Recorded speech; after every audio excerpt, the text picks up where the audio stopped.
কঠিন কিয়ামতের ময়দানে সমস্ত মানুষগুলা যখন চিৎকার করতে থাকবে, হাসরের ময়দানে আমার নবী, আপনার নবী আল্লাহর কাছে বলবে, আয় আল্লাহ, আমার উম্মত কোথায়?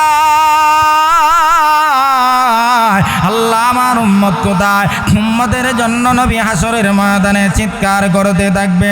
জিবরাইল গিয়া বলবে, ইরফা রাসাকা ইয়া মুহাম্মদ, নবী গো মাথা উঠান, মাথা উঠান। নবী বলবে, জিবরাইল মাথা উঠাইব না। হে জিবরাইল, আমার উম্মত কোথায়? আমার উম্মত কোথায়? আমার উম্মতকে কি আল্লাহ জাহান্নামে দিয়ে ফেলছে নাকি? এবার নবী মাথা উঠাইবে না। আল্লাহ রব্বুল আলামিন বলবে, জিবরাইল আমার বন্ধুকে বল মাথা উঠাই দাও। আজকের দিনে যা দরখাস্ত করবে আমি আল্লাহ তা মঞ্জুর করে নিব। হে মুসলমান, কল্যাণ দিন মুসলমান, ভালো করে শোনো শেষ দিকে। এবার পয়গাম্বরে আরবি হাসরের মাঠে থাকা অবস্থায় আদম সফিউল্লাহ ডেকে ডেকে আমার নবীকে বলবে, হে মুহাম্মদ, ওই যে লোকটাকে ফেরেশতারা শিকল লাগাইয়া জাহান্নামে নিয়ে যায়, উম্মতের প্রতি কি পরিমাণ দয়া, উম্মতের প্রতি কি পরিমাণ মায়া রে মুসলমান। এবার পয়গাম্বর তাকাইয়া দেখবে, দেখার সঙ্গে সঙ্গে আমার নবী চিনে ফেলবে। আম্মা জান আয়েশা বলেছিলেন, ইয়া রাসূলুল্লাহ, হাসরের ময়দানে অসংখ্য মানুষ থাকবে, সকল নবীদের উম্মতেরা থাকবে, আপনার উম্মতও থাকবে, আপনি কিভাবে আপনার উম্মতকে চিনবে? আম্মা জান আয়েশার প্রশ্নের জবাবে আমার নবী বলেছিলেন, আয়েশা তাহলে এবার শোনো, একটা মাঠের মধ্যে যদি অনেকগুলা উট থাকে, সবগুলার কালার যদি এক হয়, একটার কালার যদি ভিন্ন হয়, তাহলে অনেকগুলার মধ্য থেকে একটাকে বাহির করা সম্ভব না অসম্ভব? অসম্ভব। এবার আয়েশা রাদিয়াল্লাহু তাআলা আনহার প্রশ্নে আমার নবী বলেছিলেন, এ আয়েশা তাহলে এবার শোনো, কিয়ামতের কঠিন ময়দানে আদম নবীর উম্মত থাকবে, শীষ নবীর উম্মত থাকবে, দানিয়াল নবীর উম্মত থাকবে, ইব্রাহিম নবীর উম্মত থাকবে, মূসা নবীর উম্মত থাকবে, সকল নবীদের উম্মতরা থাকবে, আমি মুহাম্মদের উম্মতরাও থাকবে। আয়েশা রে, ওই কঠিন কিয়ামতের ময়দানে আমি আমার উম্মত গুলাকে চিনব। গুররাম মুহাজ্জালিন মিন আতারিল উযু, বুখারী শরীফের হাদিস। এবারে রাসূল করিম সাল্লাল্লাহু আলাইহি ওয়াসাল্লাম বলেন, ওই কঠিন কিয়ামতের ময়দানে আমার উম্মতের নারী এবং পুরুষরা যারা 5 ওয়াক্ত নামাজের জন্য ওযু করেছে, ওই ওযুর অঙ্গগুলা আকাশের পূর্ণিমার চাঁদের মতন ঝলমল করবে। আমি নবী দেখব, চিনে ফেলব, সুপারিশ করে করে আল্লাহর তৈ জান্নাতের মেহমান বানায়া দিব। বারামাল লক্ষ্য করে দেখুন, আল্লাহ রব্বুল আলামিন বলেন, পৃথিবীর মানুষেরা আমি আল্লাহ তোদেরকে 2টা শর্ত দিলাম রে বান্দা। 1 নম্বর হলো ঈমানকে খাঁটি করতে হবে, 2 নম্বর আমলকে সহি করতে হবে। ওই 2টা শর্ত যদি পৃথিবীর মানুষ মানতে পারে গো, আমি আল্লাহ ওয়াদা দিলাম তোদেরকে 2টা পুরস্কার দিব। একটা পুরস্কার পৃথিবীর জমিনে দিব, পৃথিবীর জমিনের পুরস্কার হলো হায়াতান তাইয়্যিবা দিব, স্বাচ্ছন্দ্যময় জিন্দেগির ব্যবস্থা করে দিব। আয়াতের ব্যাখ্যায় তাফসীরে মারিফুল কোরআনের ভিতরে আল্লামা মুফতি শফি রহমাতুল্লাহি আলাইহি 3টা ব্যাখ্যা উল্লেখ করেছেন। 1 নম্বর হলো অল্প হায়াতের জিন্দেগিতে আমার আল্লাহকে খুশি করার ব্যবস্থা করে দিবে। 2 নম্বর হলো হালাল রিজিকের ব্যবস্থা করে দিবে। 3 নম্বর অল্প খাবারের মধ্যে বরকত দিবে। একবার জোরে বলা যাবে কি সুবহানাল্লাহ, সুবহানাল্লাহ। ভাইরা আমার, অল্প খাবারের মধ্যে বরকত হয়, এই একই বিশ্বাস সাহাবায়ে কেরামদের। ঈমানও ভালো ছিল, আমলও ভালো ছিল, তারা বাস্তব প্রমাণ পেয়েছে। আমরা বাস্তব প্রমাণ পাই না, ঈমান ভালো না, আমল ভালো না। আমি আপনাদের কাছে জানতে চাই, সাহাবীদের যুগে যেই আল্লাহ ছিল এখনো সেই আল্লাহ আছে না নাই? কথা বলেন না ভাই, আছে না নাই? তাদেরকে যদি আল্লাহ জান্নাতি খাবার আমার দিতে পারে, তোমাকে আমাকে কেন দিতে পারে না? কারণ তাদের ঈমান আর আমার ঈমানের মধ্যে আকাশ পাতাল ব্যবধান আছে। তাদের আমল আর আমার আমলের সাথে আকাশ পাতাল ব্যবধান আছে। অল্প খাবারের মধ্যে বরকত হয়। আমি সংক্ষেপে একটা ঘটনা বলবো। আল্লাহর পয়গম্বর বিশ্বনবী রাহমাতুল্লাহ আলামিন খন্দকের যুদ্ধে নবী সাহাবীদেরকে নিয়ে খাল খনন করতেছে। যুদ্ধের একটা কৌশল ছিল খাল খনন করে। হযরতে সালমান ফারসি রাদিয়াল্লাহু তাআলা আনহুর পরামর্শ অনুযায়ী সাহাবীদেরকে নিয়ে খাল খনন করতেছে বেঈমানদেরকে প্রতিহত করার জন্য। কারণ বেঈমানদের টার্গেট ছিল আল্লাহর নবী বিশ্ব নবীকে তারা দুনিয়ার জমিন থেকে শেষ করে দিবে। একটা জবানও বন্ধ রাখবেন না। চিল্লায়া বলেন নাউজুবিল্লাহ। তাদের টার্গেট বেঈমান কাফেরদের টার্গেট হলো রাসূলকে হত্যা করা, রাসূলকে শেষ করে দেওয়া। আমি আপনাদের কাছে জানতে চাই রাসূলের হেফাজতের দায়িত্ব গ্রহণ করেছে কে? আসতে বলবেন না, ঈমানের পাওয়ারে বলেন কে? ইয়া আইয়ুহান নাবিয়্যু হাসবুকাল্লাহ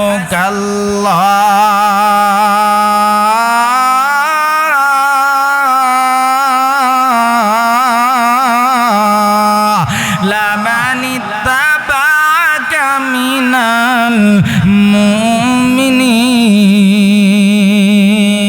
আল্লাহ বলেন রাসূল আপনাকে আমি আল্লাহ পৃথিবীতে প্রেরণ করেছি, হেফাজতের দায়িত্ব আমি আল্লাহ গ্রহণ করেছি, সংরক্ষণের দায়িত্ব আমি আল্লাহ গ্রহণ করেছি। হে নবী আপনি ভালো করে শুনুন, শুধু আপনার হেফাজতের নয়, আপনার সত্যিকার মুমিন উম্মত, আপনার সত্যিকার উম্মতের হেফাজতের দায়িত্ব আমি আল্লাহ গ্রহণ করেছি। আল্লাহ বলেন ইন্না নাহনু নাযালনা যিকরা ওয়া ইন্না লাহু লাহাফিজুন। পয়গম্বর কোরআন আমি আল্লাহ নাজিল করেছি, হেফাজতের দায়িত্ব আমি আল্লাহ গ্রহণ করেছি। যদি কোরআন দায়িত্ব আল্লাহ না নিতেন এখন পর্যন্ত কোরআন আমরা কিচ্ছু পাইতাম না। কারণ যুগে যুগে জালিমরা যারা সুদ খাইছে তারা সুদের আয়াত কোরআন থেকে উঠাইয়া দিত, যারা জালিম তারা অন্যের আয়াতগুলা উঠাইয়া দিত। এইভাবে যারা নামাজ পড়ে না নামাজের আয়াত উঠাইয়া দিত, যারা রোজা রাখে না রোজার আয়াত উঠাইয়া দিত। এই পর্যন্ত কোরআন আমাদের কাছে শূন্য হয়ে থাকতো। কথা ঠিক কিনা বলেন? যদি আল্লাহ না নিত কোরআনের আয়াত আমরা কিচ্ছু পাইতাম না। 1400 বছরে শেষ হয়ে যেত। কারণ কোরআনের আলোচনা শুনলে, কোরআনের কথা শুনলে কিছু জালিমের শরীরের মধ্যে চুলকানি আরম্ভ হয়ে যায়। কথা ঠিক কিনা বলেন? এই জন্য কোরআন নিয়ে কেউ ষড়যন্ত্র করে পৃথিবীর জমিনে কেউ টিকতে পারে না, অতীতও টিকতে পারে না, বর্তমানও টিকতে পারবে না। কিয়ামত পর্যন্ত চ্যালেঞ্জ করে গেলাম, কোরআন নিয়ে ষড়যন্ত্র করে পৃথিবীর জমিনে কেউ টিকতে পারে না, টিকতে পারবেও না। কথা ঠিক কিনা বলেন?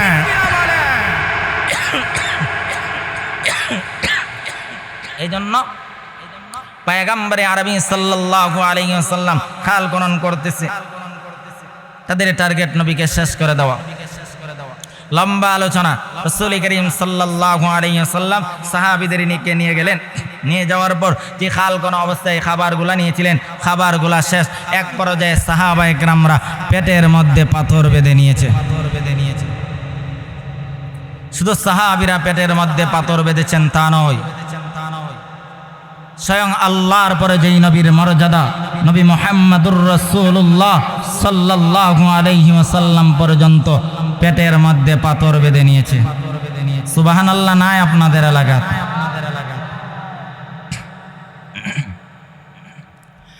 বারাম লক্ষ্য করে দেখুন, আল্লাহর নবী বিশ্ব নবী রাহমাতুল লিল আলামিন সাহাবীদেরকে নিয়ে খাল খনন করতেছে। খাল খনন করতে করতে যে খাবারগুলা ছিল খাবারগুলা শেষ হয়ে গেছে। এবার পয়গম্বরের সাহাবীরা পেটের কিতার কারণে সহ্য করতে না পেরে পেটের মধ্যে একটা করে পাথর বেঁধে নিয়েছে। আর আল্লাহর পরে যেই নবীর মর্যাদা, নবী মুহাম্মদুর রাসূলুল্লাহ সকলে পড়েন সাল্লাল্লাহু আলাইহি ওয়াসাল্লাম। পয়গম্বর পেটের মোবারকের মধ্যে দুইটা পাথর বেঁধে নিয়েছেন। এবার সাহাবীরা পেটের কিতা সহ্য না করতে পেরে আমার নবীর কাছে গিয়ে বলেন, পয়গম্বর আমার, ইয়া রাসূলুল্লাহ, নবী গো, আর সহ্য হয় না, খাবারের জন্য ব্যবস্থা করেন, খাবারের ব্যবস্থা করেন, রিজিকের ব্যবস্থা করেন। হে মুসলমান, আমি আপনাদের কাছে জানতে চাই, রিজিকের মালিক নবী না আল্লাহ? জোরে আওয়াজ দিয়া বলেন, নবী না আল্লাহ? আল্লাহ রাব্বুল আলামিন বলেন, ওয়া মা মিন দাব্বাতিন ফিল আরদি ইল্লা আলাল্লাহি রিজকুহা। হে মুহাম্মদ, আপনি পৃথিবীর মানুষকে জানাইয়া দেন, পৃথিবীর বুকে যত মাখলুকাত আছে গো নবী, সবগুলোর রিজিকের ব্যবস্থা আমি আল্লাহ করি। ওয়া ফিস সামাই রিজকুকুম ওয়া মা তুআদুন। হে পয়গম্বর, আসমান থেকে আমি আল্লাহ রিজিকের ব্যবস্থা করি। এবার পয়গম্বরের সাহাবীরা রাসূলের কাছে গিয়া বললেন, নবী, খাবারের ব্যবস্থা করুন না গো, আর সহ্য হয় না। এবার পয়গম্বরের সামনে তাদের শরীর থেকে জামা উঠাইয়া বলেন, হে মুহাম্মদ, আমরা তো মক্কার ধনাঢ্য পরিবারের সন্তান। ইসলামের কারণে, কোরআনের কারণে, ইমানের কারণে সব কিছু বিসর্জন দিয়া মদিনায় আসি। হে পয়গম্বর, এবার ভালো করে শুনুন গো নবী, আর সহ্য হয় না। এবার শরীর থেকে জামাটা সরাইয়া বলেন, নবী গো, পেটের কিতার কারণে একটা করে পেটের মধ্যে পাথর বেঁধে নিয়েছে। হে কল্যাণ দিন মুসলমান, ভালো করে শুন, রহমাতুল লিল আলামিন সাহাবীদের করুণ কাহিনী শুনে রে, করুণ কথাগুলা শুনে আমার নবী চোখ দিয়া ঝরনার মতন পানি পড়তেছে। এবার নবী বলেন, সাহাবীরা রে, তোমরা দিনের জন্য একটা করে পাথর বেঁধে নিয়েছ। আবার পয়গম্বরের শরীর মুবারক দিকা জামাটা সরাইয়া বলেন, ও সাহাবীরা, তোমরা দিনের জন্য একটা পাথর বেঁধে নিয়েছ, আর আমি রহমাতুল লিল আলামিন দিনের জন্য দুইটা পাথর বেঁধে নিয়েছি। সুরে বলেন না সুবহানাল্লাহ।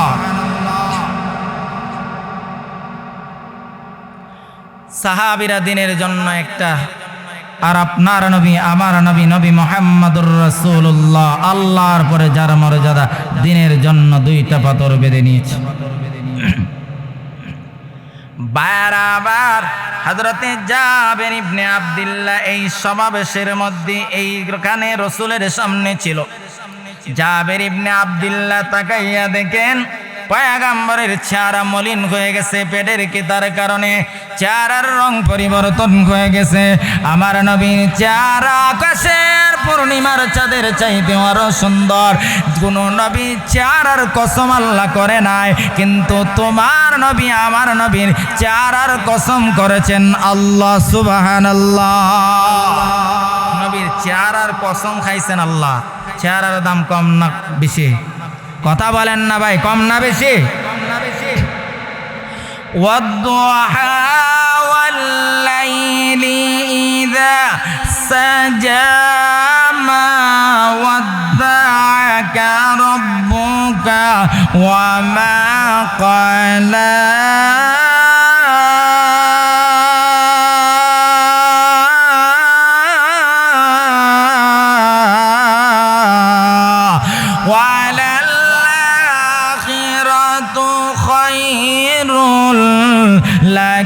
মিনাল উলা।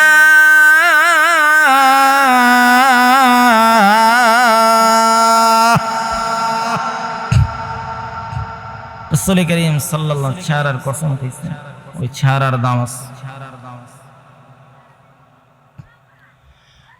বারাম লক্ষ্য করে দেখুন, আল্লাহর পয়গম্বর দুজানের বাদশা নবী রহমাতুল লিল আলামিন চেহারা মলিন হয়ে গেছে।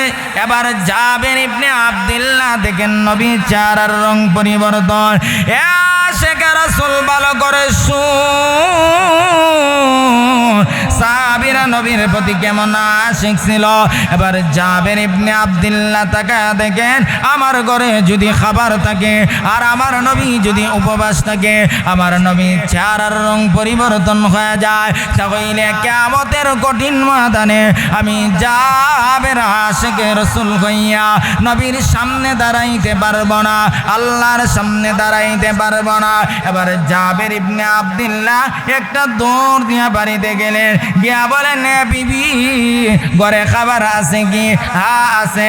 কেন? আমি নবীকে দাওয়াত নিব, 3.5 কেজি আটা আছে, খাসি আছে, জবাই করে দিয়ে যায়, গোশত বোনা করো। স্বামী গো, কেন কেন আমি জানতে চাই। এবার জাবের ইবনে আব্দুল্লাহ পানের প্রিয়তম বিবিকে ডেকে ডেকে বলে, হে বিবি, আমি দেখতে পেরেছি আমার ঘরে খাবার আছে আর আমার নবী উপবাস গো, আমার নবী চেহারা মলিন হয়ে গেছে। বিবি হে, আমার ঘরে যদি খাবার থাকে আর আমার নবী যদি উপবাস থাকে, কিয়ামতের কঠিন ময়দানে আমি জাবের আশিকে রাসূল হইয়া দাঁড়াইতে পারবো না, আল্লাহর আদালতে দাঁড়াইতে পারবো না। অতএব তুমি রুটি বানাও, গোশত বোনা করো। এবার জাবের ইবনে আব্দুল্লাহ কথাগুলা দিলের কান দিয়া শুনবারে মুসলমান, জাবের ইবনে আব্দুল্লাহ একটা দৌড় দিয়ে আমার নবীর সামনে গেলেন, গিয়া বলেন, পয়গম্বর আপনি আমার বাড়ির দাওয়াত গ্রহণ করুন। নবী বলেন, জাবের দাওয়াত কি একা? হা একা। এবার দিনের নবী রাহমাতুল লিল আলামিন বলেন, জাবের আমি একা তোমার বাড়ির দাওয়াত গ্রহণ করতে পারি না, কারণ আমি যেইভাবে উপবাস, আমার 3,500 সাহাবীরা উপবাস। জাবের রে, আমি একা উপবাস থাকতে পারবো আর আমার উম্মতে সাহাবীরা উপবাস থাকবে, আমি মুহাম্মদ কোনোদিন মেনে নিতে পারি না। জোরে বলেন না সুবহানাল্লাহ। রাসূল উম্মতের প্রতি কি পরিমাণ দরদ, কি পরিমাণ মায়া, কি পরিমাণ ভালোবাসা। এত উম্মতের প্রতি এত মায়া অন্য কোনো পয়গাম্বরের আর ছিল না। এক রাসূল চাইলে তো একা যাইতে পারতেন, সাহাবীদের খবর নেওয়ার কোনো দরকার ছিল? রাসূল করিম সাল্লাল্লাহু আলাইহি ওয়াসাল্লাম সাহাবীদের চিন্তা করেছেন যে আমি আমার পেটের মধ্যে খাবার দিব, আমার সাহাবীরা উপবাস থাকবে, এমনটা কোনোদিন হতে পারে না। এই জন্য মুসলমান, নেতার আদর্শ যদি মানতে হয়, একমাত্র নবী মুহাম্মদের আদর্শই মানতে হবে। পৃথিবীর জমিনে যদি আদর্শ বাস্তবায়ন করতে হয়, কোনো নেতার আদর্শ বাস্তবায়ন করা যাবে না। আদর্শ বাস্তবায়ন করতে হলে একমাত্র নবী মুহাম্মদের আদর্শই বাস্তবায়ন করতে হবে। ঠিক কিনা জোরে বলেন। অমুকের আদর্শ তমুকের আদর্শ দিয়া কোনোদিন শান্তি প্রতিষ্ঠা হতে পারে না। অমুকের আদর্শ তমুকের আদর্শ দিয়া কোনোদিন দেশে শান্তি আসতে পারে না। ও মুসলমান, যদি শান্তি পেতে চাও, শান্তিতে বসবাস করতে চাও, একমাত্র নবী মুহাম্মদের আদর্শই সংসদে বাস্তবায়ন করো, শান্তি অটোমেটিক চলে আসবে। ঠিক কিনা বলে? তার জন্য শান্তির জন্য স্লোগান দিতে পারো, মানববন্ধন করতে পারো, মিছিল করতে পারো, মিটিং করতে পারো, খোদার কসম করে বলতে পারি, শান্তি কোনোদিন আশা করতে পারো না। এটাই বাস্তবতা। নবী মুহাম্মদ চাইলে একা যাইতে পারতেন, উম্মতের খবর নেওয়ার তো কোনো দরকার ছিল না, সাহাবীদের খবর নেওয়ার দরকার ছিল না। নবী বলেন, জাবের আমি উপবাস থাকতে পারবো, আমার সাহাবীরা উপবাস থাকবে, মেনে নেওয়া যায় না। ও জাবের, সাহাবীদের চেহারার দিকে তাকায় দেখো, তাদের চেহারা মলিন হয়ে গেছে। একটা সাহাবী মক্কার ধনাঢ্য পরিবারের সন্তান, ইসলামের জন্য, কোরআনের জন্য, নবীর জন্য কি পরিমাণ তারা বিসর্জন দিয়েছেন, তুমি আর আমি কতটুকু বিসর্জন দিয়েছি। তাদের এক ভাগের 1000 ভাগ আমরা যদি একত্রিত করি, তাদের 1 ভাগের সমান হবে না। এই জন্য জাবের ইবনে আব্দুল্লাহ রাসূলকে বললেন, ও মুসলমান, ভালো করে শোনো, নবী উম্মতের প্রতি কি পরিমাণ মায়া, কি পরিমাণ দরদ, কি পরিমাণ ভালোবাসা। আল্লাহর পয়গম্বর বিশ্ব নবী রাহমাতুল লিল আলামিন যেইভাবে দুনিয়াতে উম্মতের প্রতি দরদ, পরকালেও নবী উম্মতের প্রতি সবচেয়ে বেশি দরদি হবে।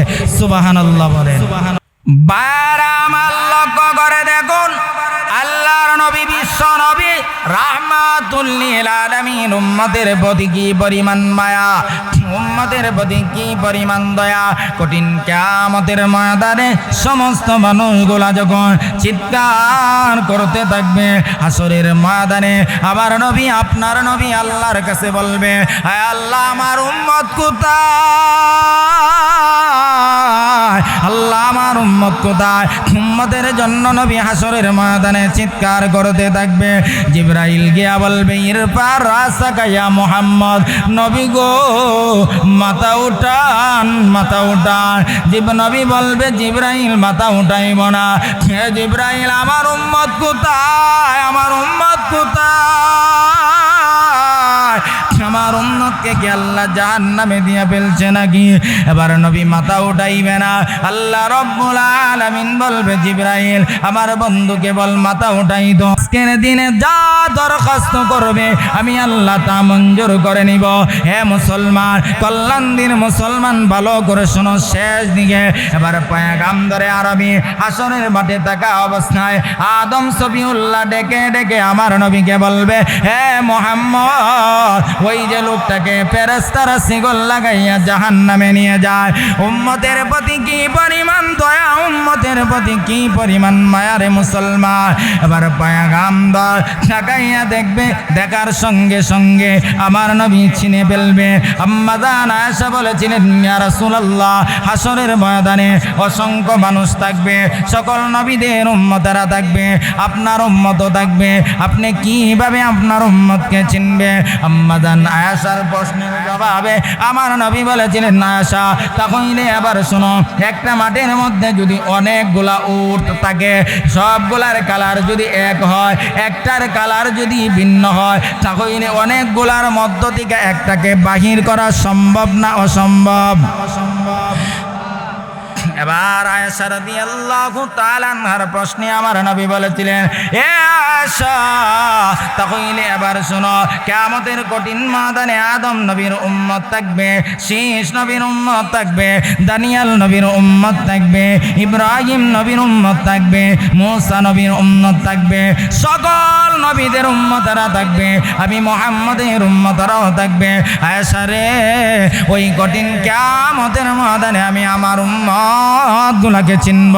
গুররাম মুহাজ্জালিন মিন আতারিল উযু, বুখারী শরীফের হাদিস। এবারে রাসূল করিম সাল্লাল্লাহু আলাইহি ওয়াসাল্লাম বলেন, ওই কঠিন কিয়ামতের ময়দানে আমার উম্মতের নারী এবং পুরুষরা যারা 5 ওয়াক্ত নামাজের জন্য ওযু করেছে, ওই ওযুর অঙ্গগুলা আকাশের পূর্ণিমার চাঁদের মতন ঝলমল করবে। আমি নবী দেখব, চিনে ফেলব, সুপারিশ করে করে আল্লাহর তৈ জান্নাতের মেহমান বানায়া দিব। আমি আপনাদের কাছে জানতে চাই, আপনাকে আমাকে আগে রাসূল চিনতে হবে, তারপরে সুপারিশ। চিনার আলামত রাসূল 5 ওয়াক্ত নামাজ পড়ার কথা বলেছেন। রসুল আগে চিনতে হবে, তারপরে সুপারিশ। রসুল না চিনলে সুপারিশ করবে কেমনে? আদার সত্য হলো যে রসুল করিম সাল্লাল্লাহু আলাইহি সাল্লাম তার প্রত্যেকটা উম্মতকে সুপারিশ করবে, 100% সত্য। তবে আগে চিনতে হবে, কথা ঠিক নিও। চিনার জন্য রসুল আলামত বলেছেন উযু, আর নামাজ পড়লে উযু করতে হয়।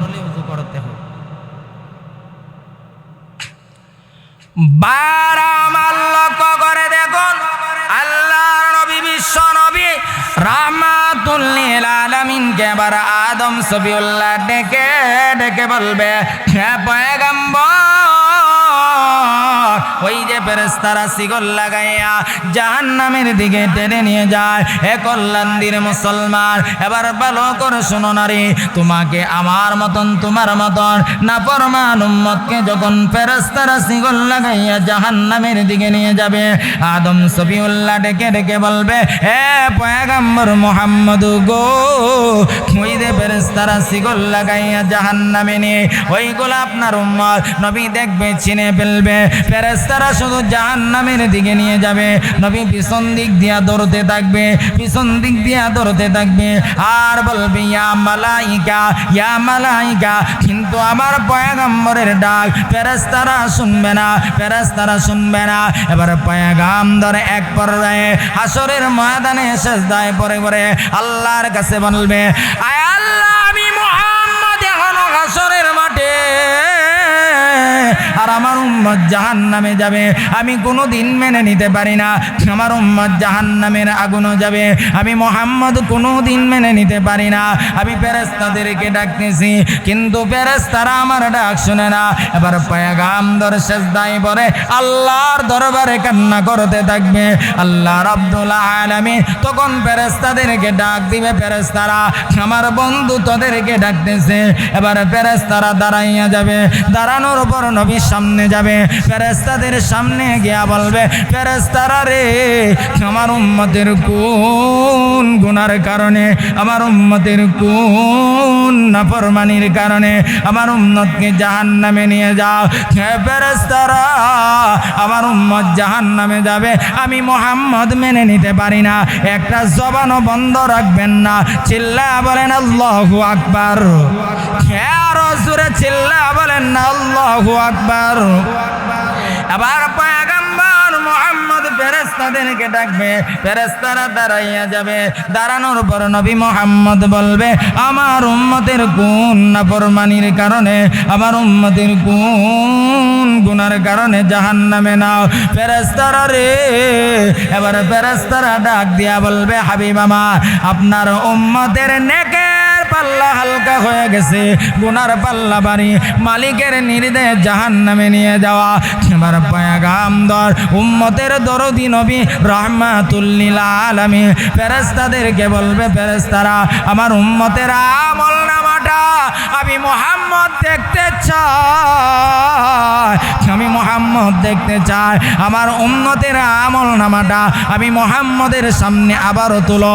ওয়ানাদাউল মাওয়াজিনাল কিসত লিয়াউমিল কিয়ামা ফালা তুযলামু নাফসুন শাইআ ওয়া ইন কানা মিথকালা হাববাতিন মিন খারদালিন আতাইনা বিহা ওয়া কাফা বিনা হাসিবিন। এবার নবীর সামনে তোমার মতন আমার মতন নাফরমান উম্মতের আমল নামা যখন উঠানো হবে, আমার নবীর সঙ্গে সঙ্গে দেখতে পাবে তোমার মতন আমার মতন নাফরমান উম্মতের নেকের পাল্লা হালকা, গুনার পাল্লা বাড়ি, গুনার পাল্লা বাড়ি। ও মুসলমান, ওই সময় পয়গম্বর সিজদায় পড়ে যাবে আর আল্লাহ রাব্বুল আলামিনের কাছে দরখাস্ত করবে। তখন পয়গম্বর ঈমানের কালমাটা, যখন ঈমানের কালমাটা লিখবে, লেখে তোমার আমার আমল নামাতে নেকের পাল্লার মধ্যে তুলে ধরবে, ধরতে দেরি হবে, সঙ্গে সঙ্গে তোমার মতন আমার মতন নাফরমান উম্মতের নেকের পাল্লা ভারী হয়ে যাবে। আল্লাহু আকবার বলে। ওই কল্যাণদিন মুসলমান, এত কঠিন বিপদের সময় নবী তোমার পাশে দাঁড়াইছে, আর আজকে ওই নবীকে নিয়ে বাংলার জমিনে কয়েকদিন পর পরই নাস্তিক আর মুরতাদ বেঈমান আর কুলাঙ্গারের বাচ্চারা রাসূলের বিরুদ্ধে কথা বলে, রাসূলের চরিত্রের উপর কলঙ্কের দাগ বসাইতে চায়, আম্মা জান আয়েশার চরিত্র নিয়ে কথা বলে। তোমাদের কাছে আমি জানতে চাই, আবার যদি বাংলার জমিনে কোন নাস্তিক আর মুরতাদ নবীর বিরুদ্ধে কথা বলে, নবীর পক্ষে তাকে নিজের জীবন দিতে কারা কারা যেত, দুহাতে আল্লাহকে দেখাও, দুহাতে আল্লাহকে দেখাও। আল্লাহ কবুল করুক, জোরে বলেন আমিন। আর জোরে। শেষ কথা, আয়াতে কারিমার ভিতরে আল্লাহ রাব্বুল আলামিন দুইটা শর্ত দিয়েছিলেন। একটা শর্ত হলো ঈমান খাঁটি করতে হবে, ঈমানের মধ্যে শিরিক থাকতে পারবে না, কুফর থাকতে পারবে না, কোনো ধরনের কুসংস্কার থাকতে পারবে না। 2 নম্বর, আমলকে সহি করতে হবে। আমল সহি মানে হলো আমার প্রত্যেকটা আমল নবীর তরিকা হতে হবে, কোনো বাবার তরিকার আমল আল্লাহর দরবারে গ্রহণ হবে না। আজকে নবীর তরিকার আমল নাই, বাবা আল্লাহর তরিকার আমল আমার কাছে গুরুত্ব বেশি। এই জন্য আমলের ক্ষেত্রে মাপকাঠি হলেন রসুল। ওই দুইটা শর্ত মানতে পারলে আল্লাহ পুরস্কার দিবে দুইটা। একটা এই পৃথিবীতে হায়াতান তয়্যিবা, স্বাচ্ছন্দ্যময় জিন্দেগি। আয়াতের ব্যাখ্যায় তাফসীরের কিতাবে আল্লামা মুফতি শফি রহমাতুল্লাহি আলাইহি তিনটা ব্যাখ্যা উল্লেখ করেছেন। অল্প হায়াতের জিন্দেগিতে আল্লাহকে খুশি করার ব্যবস্থা করে দিবেন। 2 নম্বর হালাল রিজিক, 3 নম্বর অল্প খাবারে বরকত দিবেন। 2 নম্বর পুরস্কার হলো ওয়ালা নাজজিয়ান্নাকুম আজরাহুম বিআহসানি মা কানু ইয়ামালুন। কঠিন কিয়ামতের ময়দানে ডান হাতে আমলনামা দিয়ে বিনা হিসাবে আল্লাহ সেদিন জান্নাতের মালিক বানায়া দিবে। জোরে বলেন না সুবহানাল্লাহ। আল্লাহ আমাদের সবাইকে কবুল করুক। জোরে বলেন।